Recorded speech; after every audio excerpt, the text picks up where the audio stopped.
Dès demain, le mouvement des générations capables, MGC, le parti de Simone Yves Gbagbo, entame la célébration de la fête des libertés, avec en toile de fond un souvenir de l'avènement du multipartisme en 1990.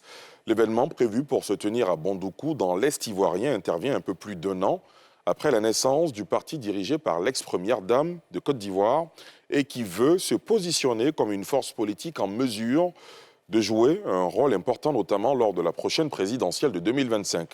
À un peu plus d'1 an de l'échéance, le parti initiera-t-il ou ralliera-t-il une coalition avant de rêver très grand? Comment se porte aujourd'hui le mouvement des générations capables? Quelle est son idéologie, sa vision et ses ambitions, ses propositions et contributions au débat politique ivoirien? Autant de questions que nous soumettrons ce soir au professeur Dominique Traoré, premier vice-président de MGC, chargé de la communication, porte-parole du parti. Professeur Dominique Traoré, bonsoir. Bonsoir, monsieur Ali Diarra-Souba. Merci d'avoir accepté notre invitation. Mais c'est moi qui vous remercie et je voudrais vous dire les remerciements de la présidente du MGC et de tous les militants de notre parti. Merci beaucoup. Avant d'ouvrir cet entretien, je vous propose à vous et à nos téléspectateurs de suivre ce sujet.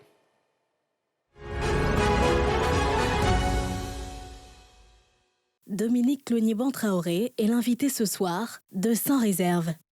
Professeur titulaire à l'UFR Langue, Littérature et Civilisation, département de lettres modernes de l'Université Félix Houphouët-Boigny d'Abidjan-Cocody. Il est membre fondateur du parti politique MGC, le mouvement des générations capables, dirigé par l'ex-première dame ivoirienne Simone Yves Gbagbo. Ancien militant du FPI, le Front populaire ivoirien, l'universitaire a été de 2014 à 2018 directeur de cabinet au sein du secrétariat national chargé de l'enseignement supérieur et de la recherche scientifique et directeur de cabinet au secrétariat national chargé de l'administration et des archives de 2018 à 2021 de ce parti de gauche, président de la commission scientifique de l'Assemblée générale extraordinaire des 19 et 20 août 2022 qui a consacré la naissance du MGC. Il en est le premier vice-président en charge de la communication. Professeur Dominique Traoré est également le porte-parole de ce nouveau parti qui poursuit son implantation sur l'échiquier politique ivoirien.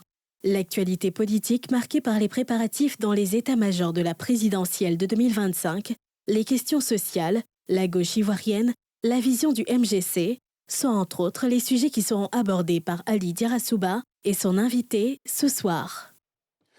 Qu'est-ce qui a poussé un professeur d'université à s'engager en politique?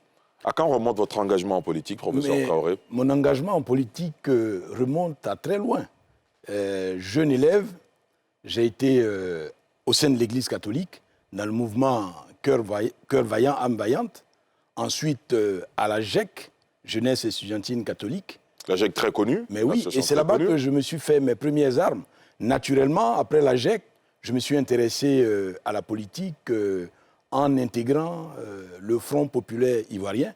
Le Front populaire ivoirien originel qui, à l'époque, a initié toutes les luttes démocratiques dans ce pays.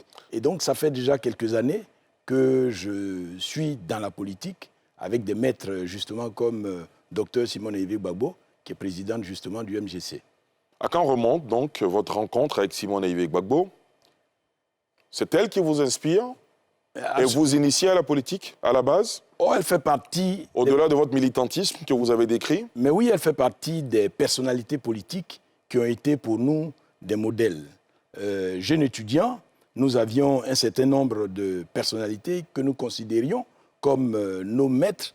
Et Dr Simone Yves Gbagbo figurait en première place parmi ces personnalités. Je la considère vraiment dans le domaine politique comme mon maître, bien sûr, après le professeur Bernard Zadi-Zaourou.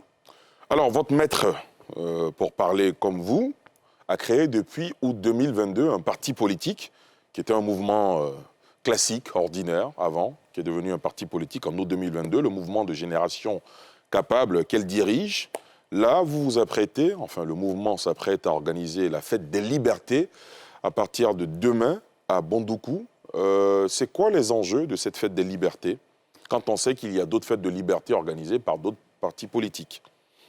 Les enjeux sont importants, ils sont immenses. Dites-nous. D'ailleurs, cette fête que nous avons en partage avec les autres partis politiques dont vous parlez a une histoire. Nous avons la même source.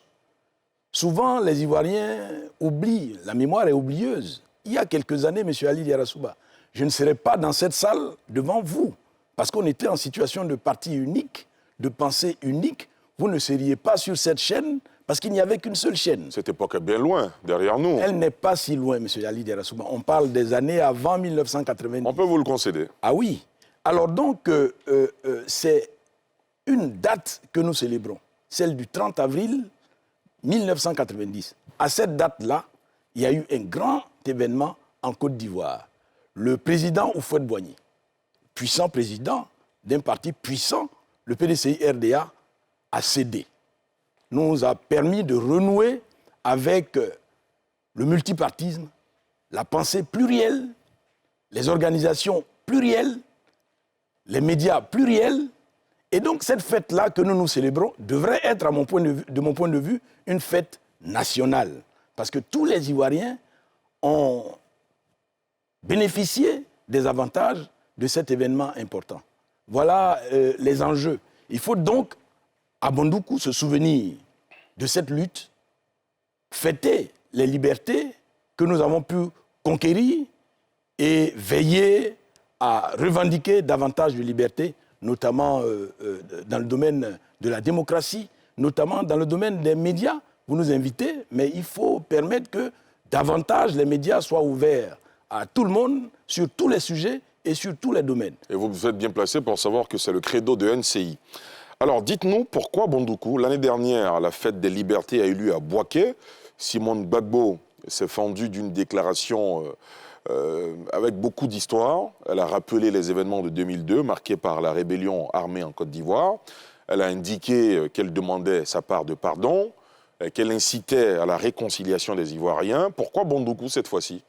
Eh bien, vous l'avez dit, la première édition, c'était Bouaké. Bouaké, c'était un symbole. Vous savez que Bouaké a été le siège de la rébellion. C'est de Bouaké que ce pays-là s'est éclaté. Il fallait retourner à Bouaké pour aller recoudre le tissu déchiré de la Côte d'Ivoire. Nous avons réussi cette mission. Et le discours prononcé par Dr Simone Gbagbo, notre présidente, je considère ce discours-là comme un discours cadre. Ce n'était pas seulement un discours d'histoire et de pardon. Elle a fixé le cap. Elle a dit ce qu'il fallait pour ce pays. Et ce qu'il faut pour ce pays, c'est la réconciliation nationale pour restaurer ce pays au niveau économique, politique, social, culturel. On reviendra sur la réconciliation tout à l'heure. Maintenant, c'est ce que nous avons fait à Bouaké. Maintenant, Bondoukou, eh bien, tout simplement parce que nos camarades de Bondoukou ont souhaité accueillir la fête des libertés. Et nous leur avons concédé cela. C'est pour cela qu'elle a lieu à Bondoukou cette année. Simone Aïvé Gbagbo, président de MGC, vous le rappeliez tout à l'heure, à la faveur de son discours, que vous qualifiez de discours cadre d'orientation politique, tout ce que vous voulez, à Bouaké, a indiqué qu'il y avait beaucoup d'efforts dans le sens des libertés, mais qu'il restait beaucoup de choses à faire. Est-ce que vous partagez, vous qui êtes son porte-parole, vous partagez le même sentiment cette année, ou est-ce que vous avez le sentiment que de l'année dernière, à la cérémonie initiée à Bouaké, à aujourd'hui, les choses ont évolué dans le bon sens? Il y a des acquis. Personne ne peut le nier. Nous sommes là, je suis devant vous. C'est la preuve la plus évidente. Mais il y a encore beaucoup de choses à faire. Et surtout, du point de vue des libertés, notamment de la démocratie. Il y a beaucoup de choses à faire pour que notre pays soit plus épanoui. Il y a quoi à faire, par exemple ? Tous les hommes politiques disent qu'il y a beaucoup de choses à faire. Quand on est dans l'opposition, on dit qu'il y a beaucoup de choses à faire. Quand on est au pouvoir, on dit on a déjà fait beaucoup. C'est vrai qu'il reste des choses à faire, mais vous, dans l'opposition, au MGC, il y a quoi à faire dans l'urgence ? Dans l'urgence, M. Ali Diarra-Souba, vous savez bien que le système électoral actuel, je dis bien le système, tout le système est confligène. Les dernières échéances depuis 2010 ont été soldées par des violences allant jusqu'à mort d'homme. Je ne vais pas remuer le couteau dans la plaie. Et donc, avec un tel système, eh bien, on risque de renouer avec les vieux démons. Et donc, les efforts à fournir essentiellement, c'est la refonte, la réforme profonde du système électoral. Et ça fait partie de vraiment nos priorités cette année. Sur ce sujet, les avis sont partagés. Il y en a qui estiment qu'il faut aller vers un modèle comme celui du Sénégal, où il n'y a pas de politique à l'intérieur de la commission électorale indépendante. Au Sénégal, où il y a plusieurs structures en charge d'organiser les élections, une cellule pour recenser les votes, une autre pour le recensement, ainsi de suite. En Côte d'Ivoire, le modèle choisi par les politiques, c'est de se dire qu'il y a une commission centrale dans laquelle tous les partis sont représentés, le MGC pas encore, et il y a d'autres structures, mais en fait, les élections sont gérées en Côte d'Ivoire par les politiques. Est-ce que ce n'est pas ça le problème? C'est un problème. Et nous sommes d'avis qu'il faut sortir les partis politiques de la CEI. De la CEI. Pour confier les élections au ministère de l'Intérieur. Non. Non, il faut une CEI véritablement indépendante. Il faut pouvoir trouver dans ce pays, et ça existe, une personnalité à la moralité, mais vraiment consensuelle. Une personnalité... Le problème avec les politiques en Côte d'Ivoire, c'est que quand on choisit une personnalité, quand vous estimez qu'elle est consensuelle, de l'autre côté, en fonction des positionnements, on dit « Ah non, en Côte d'Ivoire, tous les partis politiques se soupçonnent de mauvaise foi ». Ça, c'est un problème. Monsieur Ali Diarra-Souba. Oui, monsieur Traoré. Une fois que vous aurez sorti, vous acceptez de sortir les partis politiques de la CEI, il y a des grilles pour profiler une personnalité à la tête d'une structure. Il y a des organisations qualifiées à cet effet. Vous pensez à un appel à candidature, par exemple, ça se fait et ça marche bien ailleurs.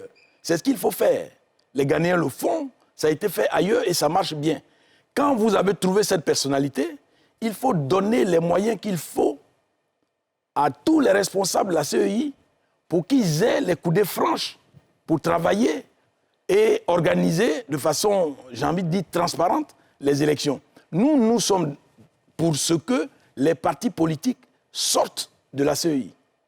Mais quand on dit qu'il faut que les partis politiques sortent de la CEI, ce n'est pas de ne rien faire. Les partis politiques peuvent créer un observatoire.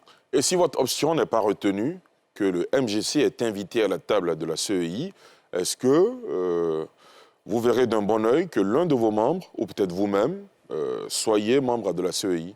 Mais vous voyez bien qu'en me posant cette question, vous allez m'amener à me dédire non. Non, c'est une option. Vous dites, nous souhaitons que les partis politiques sortent. C'est une option qui peut être retenue comme ne pas l'être. Dans le cas où elle n'est pas retenue, est-ce que vous enverrez un membre à la CEI? Non, c'est qui est important de faire. Et c'est là où il va falloir que le gouvernement fasse des efforts. Il faut un dialogue avec les partis politiques de ce pays et toutes les forces vives sur la question du système électoral. Ce n'est pas le dialogue politique qui a manqué dans ce pays, professeur. Je parle d'un dialogue inclusif, d'un vrai dialogue. Vous avez bien vu que les dialogues qu'on a faits n'ont pas porté leurs fruits. Chaque fois qu'on en fait, quand il y a des échéances électorales, elles se soldent par de la violence. Il faut un vrai dialogue cette fois-ci. Un dialogue qui va permettre d'aborder toutes les questions. Il n'y a pas que la CEI. Vous avez commencé par la CEI, allez plus loin, allez-y. Oui, il y a même toutes les dispositions légales, juridiques, réglementaires à réformer. Il y a le découpage électoral qui, en ce moment précis, là, est taillé sur mesure pour le RHDP. Soyons honnêtes, disons-le, cash, je suis sans réserve.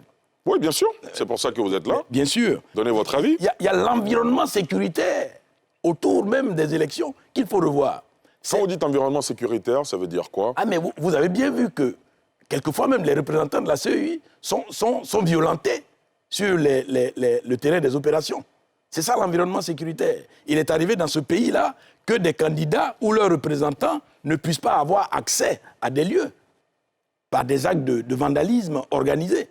C'est ça l'environnement sécuritaire. C'est autant de chantiers qu'il va falloir accepter vraiment de traiter en conviant les partis politiques, les forces vives de cette nation, autour d'une table, pour qu'enfin le système électoral soit décortiqué et qu'au sortir de cette rencontre, toutes les parties prenantes soient d'accord que nous avons pu nous entendre sur le minimum.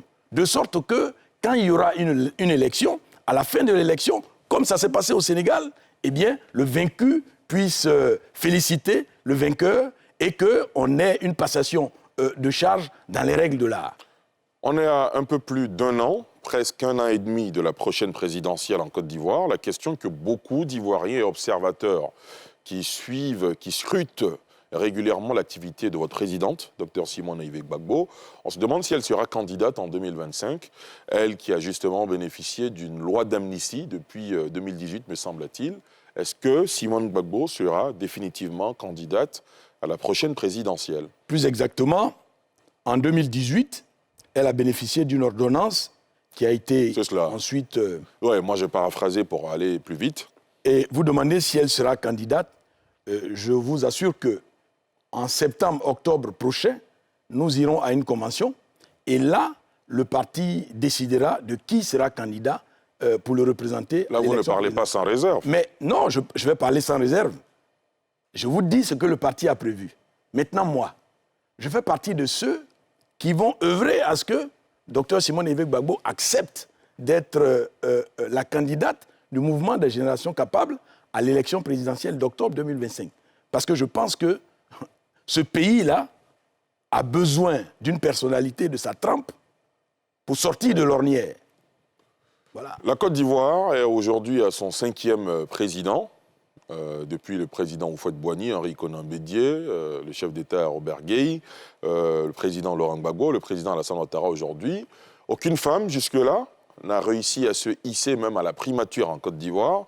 Quelles sont les chances de Simone Ehifé Gbagbo si elle acceptait de candidater à la présidentielle pour le compte du MGC? Mais vous l'avez dit, depuis l'avènement de notre pays à l'indépendance, ce sont des hommes qui l'ont gouverné. Je souhaite qu'il plaise aux Ivoiriens que nous confions les rênes de ce pays-là, en ce moment précis de notre histoire, à une dame.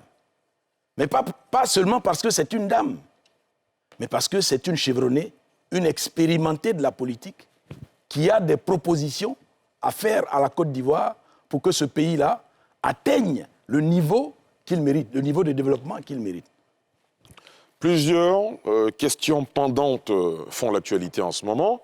Le PPACI, Parti des peuples africains, ex-FPI originel, comme vous l'avez appelé vous-même, même si l'actuel FPI formel, régulier, n'aime pas cette expression, on estime au PPACI que le candidat naturel à la prochaine présidentielle sera l'ex-président ivoirien, qui a des liens particuliers que je ne vais pas rappeler avec votre présidente. Il se pose la question de son éligibilité. Là, on parle politique. Que dit le MGC sur ce cas, et celui notamment de Charles Blé Goudé, qui est également très proche de la présidente de MGC? Dès que ce problème qui a cristallisé l'actualité politique a été posé, le mouvement des générations capables, sous la houlette de sa présidente, a fait une déclaration. Et dans cette déclaration, notre position a été simple. Et la présidente l'a rappelé il n'y a pas encore 3 semaines, dans un organe de presse de la place. Nous pensons que le président de la République doit poser un acte courageux, salvateur, celui d'initier une amnistie générale pour permettre au président de la République, Laurent Gbagbo, au ministre Charles Blé Goudé, au premier ministre Soro Guillaume, de recouvrer leurs droits et de pouvoir être candidats. Nous souhaitons au MGC que tous ceux qui le veulent soient candidats. Et que pour une fois dans ce pays, nous nous accordons tous à organiser des élections crédibles qui vont permettre, encore une fois, que le vaincu appelle le vainqueur pour le féliciter. Voilà la position du MGC sur cette question. Dans l'actualité politique, il y a eu une sorte de début de rapprochement entre le MGC et la plus ancienne formation politique de Côte d'Ivoire, le PDCI-RDA. On a vu des rencontres, comme avec beaucoup d'autres partis, de Simone Gbagbo, de Tidiane Thiam, président du PDCI-RDA. C'est quoi? C'est le début d'une alliance qui se concrétise. Ce n'était que des visites de courtoisie. Où en êtes-vous aujourd'hui? Monsieur Ali Diarra-Souba, dites-nous. Dans l'état actuel où se trouve notre pays, il est bon que tous les partis politiques se parlent y compris avec le RHDP. Nous, au MGC, nous avons décidé de parler à tous les partis politiques pour que les questions qui sont d'intérêt national, comme la question du système électoral, là, puissent faire l'objet d'un consensus et que s'il y a des choses à faire, que nous nous accordions pour les faire ensemble. Voilà, j'ai envie de dire, l'une des motivations de ces rencontres dont vous parliez tantôt. Vous avez anticipé sur l'une de mes questions. C'est quoi vos rapports avec, dans une certaine presse, chez certains observateurs, on a estimé que Simone Gbagbo était de plus en plus clémente avec le pouvoir en place. C'est quoi vos rapports avec le RHDP aujourd'hui? Quand on connaît l'histoire, le passé, l'adversité qu'il y a eu entre le pouvoir et des fortes personnalités de gauche comme Simone Gbagbo. Mais bien, nos rapports avec le RHDP sont des rapports d'un parti dans l'opposition vis-à-vis d'un parti au pouvoir. D'ailleurs, je ne trahirai pas un secret. Quand il y a eu la question des déguerpissements, notre présidente s'est déplacée à GESCO. C'est cela. Elle a parlé avec les populations, les enseignants. Nous avons souhaité rencontrer le Premier ministre pour lui faire des propositions. Eh bien, nous avons demandé une audience. Nous n'avons pas eu de réponse. Voilà. Et donc, nous essayons de faire des propositions pour que ce pays-là puisse avancer. Il fut une période en Côte d'Ivoire où presque toute la gauche ivoirienne était unie. Je veux parler des années 2000 jusqu'aux années 2010. Aujourd'hui, beaucoup d'observateurs, journalistes, politiques même, s'accordent à dire que la gauche ivoirienne est émiettée. D'un côté, le PPACI, d'un autre, le COGEP, d'un autre, le MGC, d'un autre, le FPI. Quel est votre regard au MGC sur cet émiettement de la gauche ivoirienne qui fragilise quelque peu la vitalité de la politique ivoirienne? Ou pour vous, c'est le contraire? Non, non, je vais vous mettre à l'aise. Dites-nous. Vous avez raison de constater l'émiettement des partis de gauche. Vous savez, la crise a été terrible. Et l'une des conséquences de la crise que nous vivons depuis des décennies déjà a été l'implosion du FPI originel. J'utilise ce mot pour distinguer quand même le FPI de la source, du FPI actuel dirigé par le président Affi N'Guessan. C'est juste pour faire la distinction. D'accord. Et donc, quand vous parlez d'émiettement, vous avez raison. Il y a eu implosion de ce parti-là, qui était le fer de lance de la gauche. Et donc, de cette implosion est né 3 partis. Le FPI, gardé par le Premier ministre Pascal Affi N'Guessan, le PPACI, le MGC, et il y a eu les autres partis qui, eux aussi, ont subi des divisions internes, que vous savez. Il y a un émiettement, c'est un constat. Mais en même temps, dans chaque situation, il y a des opportunités. Moi, j'observe, et c'est là où je ne suis pas pessimiste, que chacun des partis s'organise, se bat, fait des propositions. Il va nous falloir, et nous n'avons pas le choix, que très rapidement, nous puissions nous retrouver sur l'essentiel, parce que ce pays-là ne pourra pas faire l'économie d'une gauche unie. Donc pour vous, comme le laissait entendre il y a quelques jours Dr Simone Naivé Gbagbo, il faut que la gauche se réunisse, vous finirez par vous retrouver. Absolument. Avant la présidentielle de 2025, c'est tout dans votre intérêt. Absolument, c'est même une nécessité impérieuse. Alors, Simone Gbagbo, grande figure de la politique ivoirienne, ancienne première dame de Côte d'Ivoire, qui est à la tête d'un parti politique. Quand on est à la tête d'un parti politique, évidemment, c'est pour gérer les affaires du pays, les affaires de la cité. Qu'est-ce que Simone Gbagbo veut apporter à la Côte d'Ivoire? C'est une très bonne question. Simone Gbagbo a une vision pour la Côte d'Ivoire. Je vous dis ce qu'elle veut apporter à la Côte d'Ivoire. Dites-nous, c'est pour ça que vous êtes là. Simone Gbagbo souhaite se bat pour que ce pays-là soit habité par des citoyens à la mentalité complètement transformée. C'est-à-dire? Vous connaissez les problèmes de ce pays. Quel est le rapport aujourd'hui du citoyen ivoirien avec l'argent, la corruption? Est-ce que nous avons encore des valeurs? Est-ce que nous avons la crainte de Dieu? Simone Gbagbo dit qu'il faut travailler à changer la mentalité du citoyen ivoirien en faisant en sorte que ce citoyen-là puisse recouvrer des valeurs cardinales pour reconstruire le pays. C'est important parce que dans nos textes, au MGC, cela est inscrit. Et nous avons une coordination générale, promotion des valeurs. Que répondez-vous à ceux qui estiment que Simone Gbagbo n'est pas nouvelle sur la scène politique? Elle a quand même été à une certaine époque numéro 2, sinon numéro 3 du pays, et que les mêmes problèmes que vous décrivez aujourd'hui existaient, peut-être même un peu plus profonds.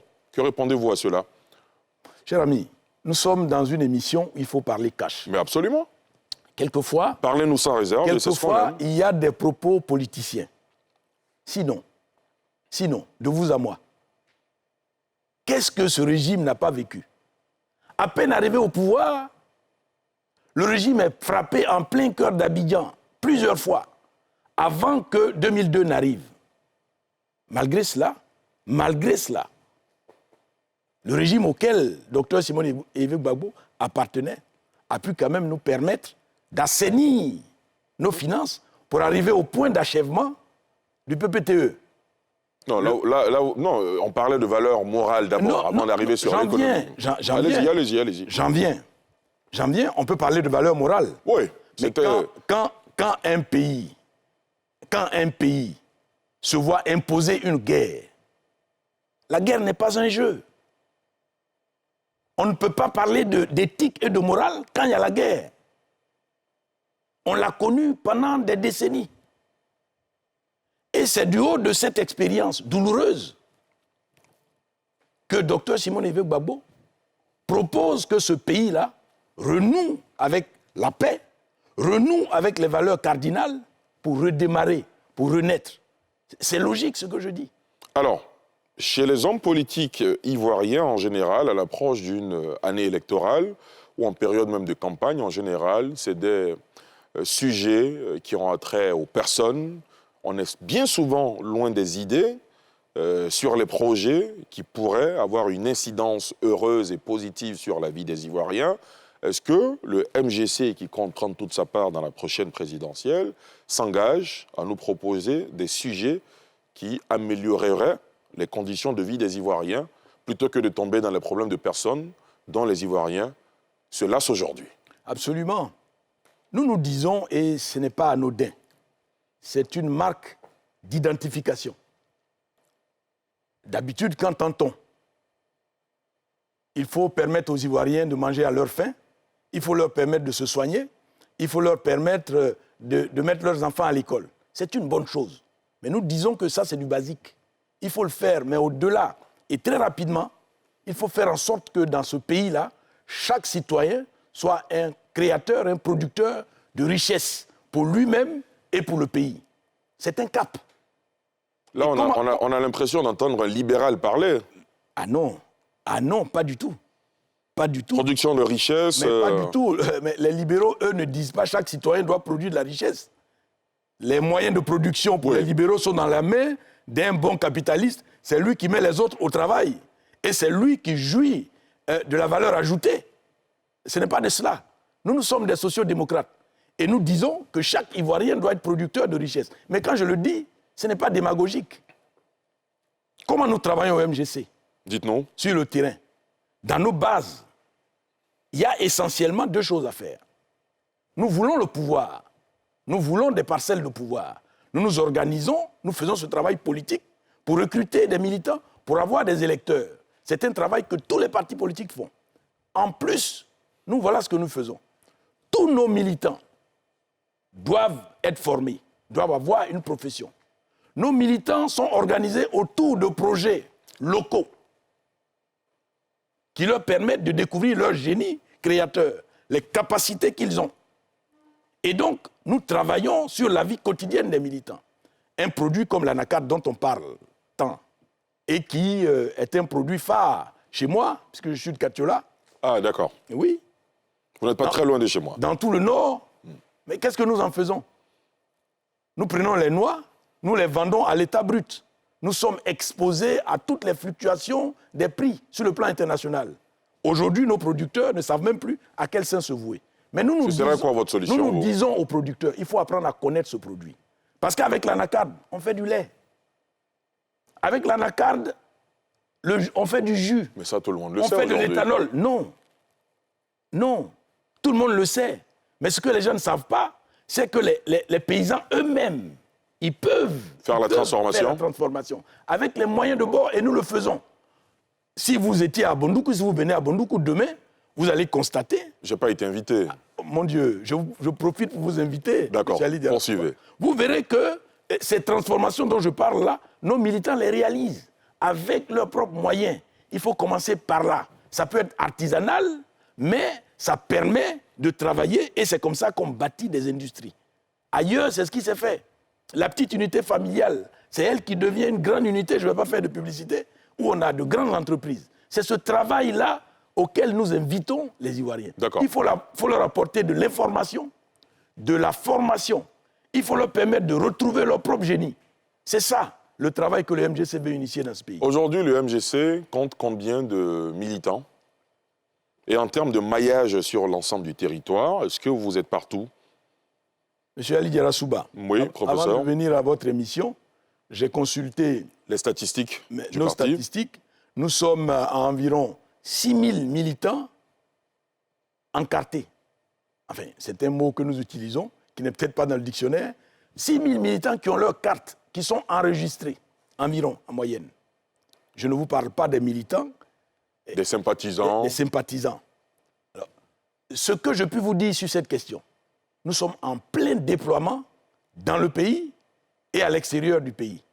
Et vraiment, la dynamique que nous constatons est encourageante. La plupart des partis politiques, traditionnellement, ont des bastions. Vous en avez un en Côte d'Ivoire. Dans quelle zone, par exemple? Juste une question anodine. Hein. Vous savez, quand le MGC est né, j'ai suivi l'une de vos émissions et l'un de vos invités avait dit il ne croit pas que le MGC va aller au-delà de l'axe Bonois-Moussou. Je me souviens de cette émission. Ah, je me souviens du chroniqueur. Oh oui, il a dit cela. En effet. Et vous dites vrai. J'avais l'un de mes camarades militants qui était fâché, qui voulait même faire un papier. Je lui ai dit non. C'est le rôle des médias, c'est le rôle des éditorialistes. C'est le rôle des médias, mais c'est un défi qui nous est lancé. Au moment où je vous parle, nous avons des bases un peu partout dans le pays. Et je me réjouis. Parce que si vous me posez la question, c'est parce que vous ne nous connaissez pas un bastion. Nous travaillons pour avoir des bastions partout. Moi, je suis premier vice-président du parti. Le Nord doit devenir un bastion du MGC. Naturellement, dans la région du Sud-Komoué, d'où est originaire notre présidente, là-bas, il faut un bastion. Nous devons avoir des bastions partout. Et nos vice-présidents, coordonnateurs des districts, y travaillent. La consigne, c'est que le parti ait des bastions dans tout le pays. C'est notre mission. Très bien. Professeur Dominique Traoré, nous voici presque au terme de cet entretien. Déjà. Est-ce que vous êtes disposé à répondre aux questions de nos téléspectateurs sans réserve? Bien entendu, il n'y a pas de problème. Ce sera juste après ceci.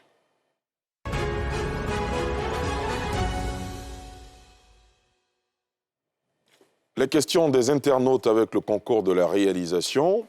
La toute première question nous vient de Vamoussa Diomandé. Quel est le niveau d'implantation du MGC? On en a parlé juste à présent, il y a quelques secondes. Mais allez-y. Non, j'ai répondu. Oui, bien sûr. En ce moment, nous avons, pour ceux qui ont leur carte, environ 6 000 militants. Mais nous sommes en plein déploiement partout dans le pays et en dehors du pays. Je pense que dans les 3 mois qui vont venir, ces chiffres vont grimper. Est-ce que vous avez un cap que vous visez, par exemple, à un horizon à court ou moyen terme? La présidente nous a fixé un cap. Lequel? Elle souhaite qu'on ait 100 000 militants. Dans tout à le quelle pays, échéance? Dans tout le pays, d'ici la fin de l'année. D'accord, très bien. C'est très ambitieux. Absolument. Mais nous sommes audacieux au MGC. Absolument. Prochaine question. Tapé Rodrigue Gagbetou. Pourquoi le MGC n'a-t-il pas présenté de candidat aux dernières échéances électorales? Enfin, aux élections locales, bien sûr que nous avions des candidats. Nous avons été aussi en alliance. Nous avions 2 candidats, un à Bonois et une à Jacquesville. Et les 2 candidats ont fait mauvaise fortune? Oui, on fait mauvaise fortune. Mais bon, nous sommes au travail. Nous étions en alliance avec des partis politiques, comme le PDCI, à Cocody. Là-bas, on a eu une victoire. On a à l'intérieur... Donc vous êtes dans le conseil à Cocody? Nous sommes dans le conseil. Nous avons même une adjointe, une 7e adjointe au maire. D'accord. Et c'est pareil dans le Bas-Sassandra, où nous avons des conseillers régionaux. Nous étions présents, nous l'avions annoncé, nous étions présents à ces échéances. Très bien. La toute dernière question d'internaute nous vient cette fois-ci de Yao Denis. On a vu la présidente du MGC soutenir des candidats du PDCI, vous venez d'en parler justement. Y a-t-il une alliance en perspective avec ce parti? Je vous l'avais posé, mais bon, c'est une question d'internaute. Vous êtes tenu d'y répondre. Alors, du temps du président Bédié, nous avons pu avoir une alliance avec le PDCI relativement aux élections locales dernières. Les élections sont terminées, nous travaillons. Y aura-t-il une alliance avec le PDCI? La question est ouverte. Dans tous les cas, je puis vous dire que sur les réformes électorales que nous souhaitons, nous parlons avec tous les partis.